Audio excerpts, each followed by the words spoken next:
Hello everyone, this is Gurdeep. Welcome to UPSC CSC Master. Today we're gonna do a new chapter Average. आज हम एक नया chapter करेंगे average. हम सबको पता है कि हम एवरेज का एक जनरल फार्मूला यूज करते थे स्कूल में। Average is equals to sum divided by number of terms.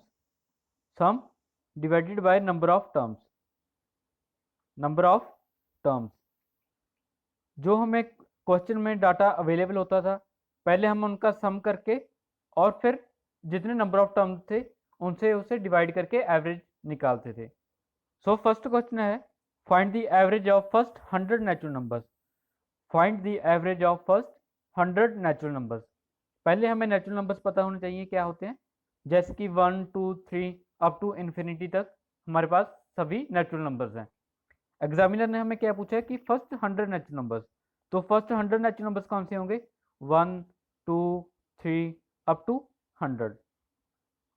ठीक है, अगर हम पहले वाला फॉर्मूला यूज करें कि average is equals to sum divided by number of terms, इससे सॉल्व तो हो जाएगा, लेकिन हमें 100 तक पहले हम सम ऐड करेंगे उनको नंबर्स को, फिर 100 से डिवाइड करेंगे, वह एक लेंथी प्रोसेस हो जाएगा।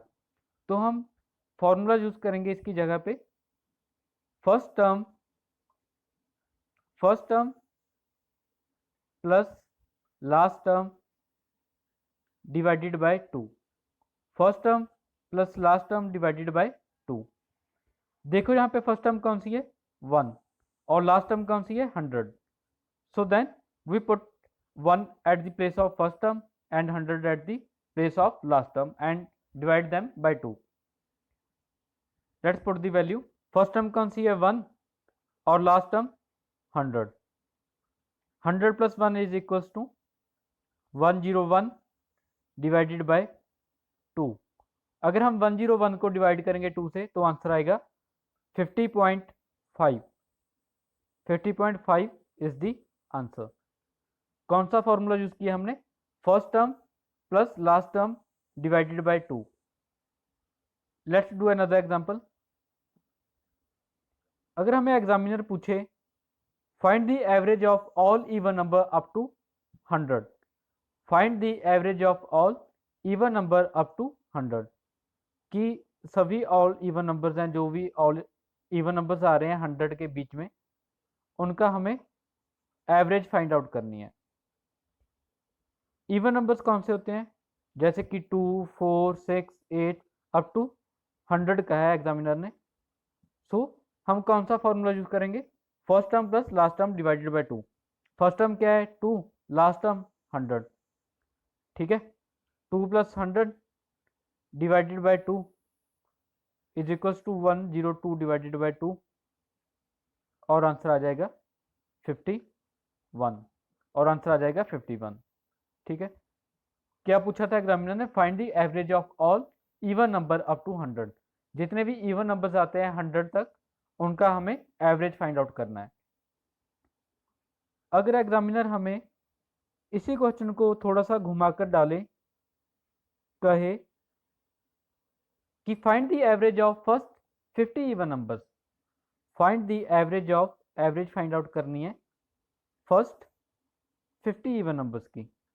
फर्स्ट 50 इवन नंबर्स की हमें पता है कि जो, जैसे कि हम काउंटिंग करते हैं 1 to 100, तो जो उसके बीच में 50 इवन नंबर्स आते हैं और 50 ऑड नंबर्स आते हैं। ठीक है, 1 to 100 तक 50 इवन नंबर्स होते हैं और 50 ऑड नंबर्स होते हैं। तो इवन नंबर्स कौन से रहेंगे? सेम जैसे हमने सेकंड क्वेश्चन सॉल्व किया है वैसे ही करेंगे इसे। 2 4 6, तो 50th कौन सा होगा even number? 100। 50th even number कौन सा होगा? 100। सो फर्स्ट टर्म कौन सी है? 2, last term 100 divided by 2 is equals to 102 divided by 2, और आंसर आ जाएगा 51। और आंसर आ जाएगा 51। फोर्थ में एग्जामिनर पूछ रहा है हमें find the average of all odd numbers up to 100। Find the average of, average पता करनी है किसकी? Of all odd numbers. Of all odd numbers जो भी ऑड नंबर्स हैं अप टू 100 तक जो भी ऑड नंबर्स हैं उनकी हमें एवरेज फाइंड आउट करनी है। मैंने अभी बताया कि 100 तक 50 नेचुरल नंबर्स होते हैं और 50 इवन नंबर्स होते हैं। तो फर्स्ट ऑड नंबर कौन सा होगा? 1, सेकंड, थर्ड और लास्ट वन कौन सा होगा? 99। लास्ट वन कौन सा होगा? 99। सो फर्स्ट टर्म क्या है? 1, last term 99। Put them in the formula. 1 + 99 divided by 2 is equals to 100 divided by 2 और आंसर आएगा 50। Answer is 50। ठीक है, next question, question number 5।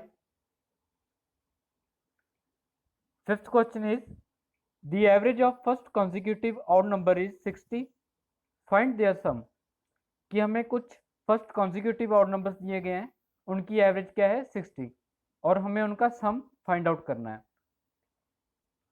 Before solving this sum we have to remember that in case of odd number the average and the number of odd number are same.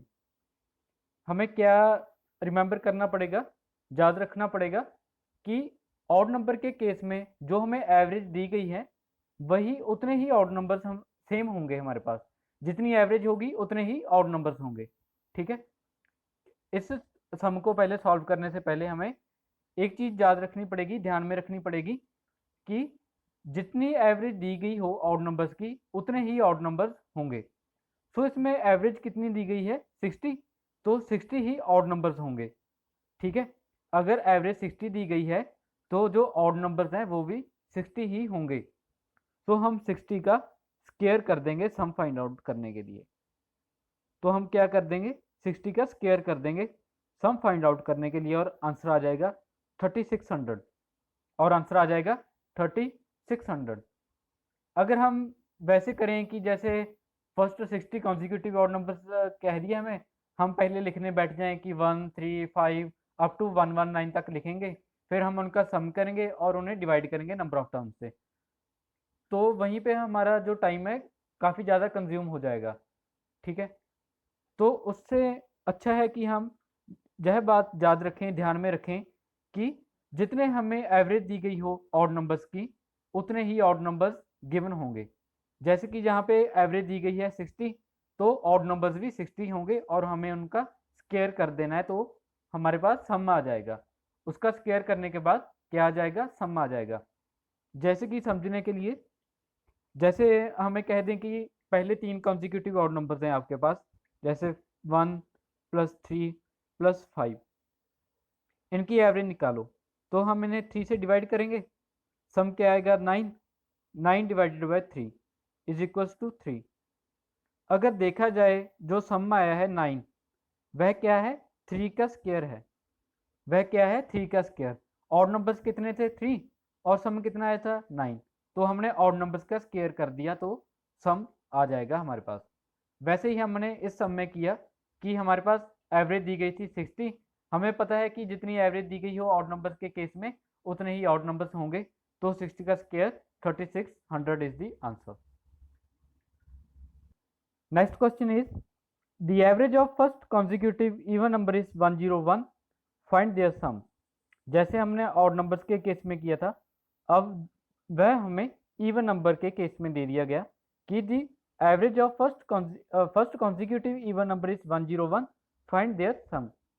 इसमें हम क्या करेंगे?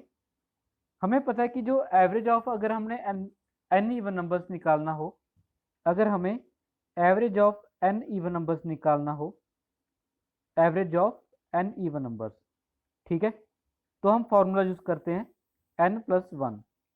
तो हम use करते हैं n+1। जहां पे हमें एवरेज गिवन है 101, एवरेज हमें गिवन है, तो हम n निकालेंगे। जहां से n क्या आ जाएगा? 100+1। क्यों? क्योंकि एवरेज हमें गिवन है 101। अगर हमें एवरेज निकालनी हो तो हम n में +1 करेंगे, और यहाँ पे 101 गिवन है, तो इसका मतलब कि n क्या होगा हमारे पास? 100। 100+1 बन गया। तो हमें सम निकालना है। सम निकालने के लिए हम n को एवरेज से मल्टीप्लाई कर देंगे। n क्या है? 100। इंटू 101, 100 इंटू 101 क्या आ जाएगा 10,100. 10,100 is the answer. You have to remember that in case of even numbers, the average is one more than the number of even numbers. जितने even numbers होते हैं उनसे जो उनकी एवरेज है वो एक ज़्यादा होती है. जहाँ पे 100 इवन नंबर्स हैं तो उनकी एवरेज कितनी है 101. 100 इवन नंबर्स की एवरेज कितनी थी 101. तो हमने वह फॉर्मूले से नंबर ऑफ इवन नंबर्स निकाल लिए 100 और उनको मल्टीप्लाई कर दिया एवरेज ऑफ इवन नंबर्स के साथ. तो आंसर आ गया 10,100. Next question is find the average of first 20 multiples of 3. हमें एवरेज फाइंड आउट करनी है फर्स्ट 20 मल्टीपल्स ऑफ 3. 3 के पहले 20 मल्टीपल्स की एवरेज पता करनी है. कैसे करेंगे? मल्टीपल्स का मतलब क्या होता है? एक तरह टेबल ही होता है मल्टीपल्स. जैसे कि 3 इंटू 1, 3 इंटू 2, यह क्या है 3 के मल्टीपल्स हैं. कहाँ तक का है उसने 20 तक, तो हम अप टू 20 कर देंगे. 3 इंटू 20. फर्स्ट टर्म क्या आ जाएगी 3 into 1 3. Last term 3 into 20 is 60. So we put in formula 3 plus 60 divided by 2. 63 divided by 2 is 31.5. 31.5 is the answer. 31.5 is the answer. Okay. 31.5 is the answer. Last question of the day is, if the average of 7 consecutive odd number is 97, find product of smallest and largest value. क्या है कि अगर 7 consecutive odd numbers की average 97 given है तो हमें product find out करना है स्मॉलेस्ट और लार्जेस्ट वैल्यू का. कैसे करेंगे? आप एक बार ट्राई कीजिए पॉज करके वीडियो को. कैसे करेंगे हम इसे? पहले हम 7 डैशेस लगा लीजिए नंबर्स के लिए. 1 2 3 4 5 6 और 7. ठीक है. हमें दिया गया है कि 7 कॉन्जिक्यूटिव ऑड नंबर्स का एवरेज है 97. तो हम पहले 3 जे छोड़े और पहले 3 जे छोड़े, मतलब 97 इज द एवरेज. तो हम मिड टर्म से भी हम फाइंड आउट करते हैं ना एवरेज, तो हम इसमें वह फॉर्मूला यूज करेंगे कि मिड टर्म वाला. मिड टर्म क्या होती है? एवरेज होती है. तो हमने यहाँ पे 97 पुट कर दिया. हमें मालूम है कि जो है ऑड नंबर्स हैं, तो आगे क्या आएगा 97 के 99, 101 और 103. और अगर पीछे को जाएंगे तो 95, 93 और 91, क्योंकि सारे ही ऑड नंबर्स हैं. क्वेश्चन में क्या पूछा गया है कि product of smallest and largest number. Smallest number क्या है 91 और लार्जेस्ट 103. तो हम इनका प्रोडक्ट देखेंगे. 91 इंटू 103 और आ जाएगा 9373. 9373 इज द आंसर. ओके. क्या करेंगे? 7 कॉन्जिक्यूटिव ऑड नंबर्स का एवरेज दिया गया था 97 और पूछा गया है कि प्रोडक्ट बताइए स्मॉलेस्ट और लार्जेस्ट वैल्यू का. तो हम पहले 7 डैशेस लगा लेंगे ऑड नंबर्स को रिप्रेजेंट करने के लिए. हमें मालूम है कि जो मिड टर्म होती है वह हमें एवरेज बताती है किसी भी नंबर की. तो हमने देखा कि पहले 3 जहाँ से छोड़ दिए और लास्ट वाले 3 छोड़ दिए, मिड टर्म कौन सी रहेगी 97. तो हमने वहाँ पे क्या पुट किया 97, क्योंकि वह एवरेज था. हमें मालूम है कि वह जो है ऑड नंबर्स दिए गए हैं, तो 97 के आगे जो ऑड नंबर्स आएंगे वो कौन से होंगे 99, 101 और 103. और अगर पीछे को जाएंगे तो 95, 93 और 91. तो 91 is the smallest and 103 is the largest value. so their product is 9373. That's all from my side. Thank you very much. Please like, subscribe and share my YouTube channel. Thank you.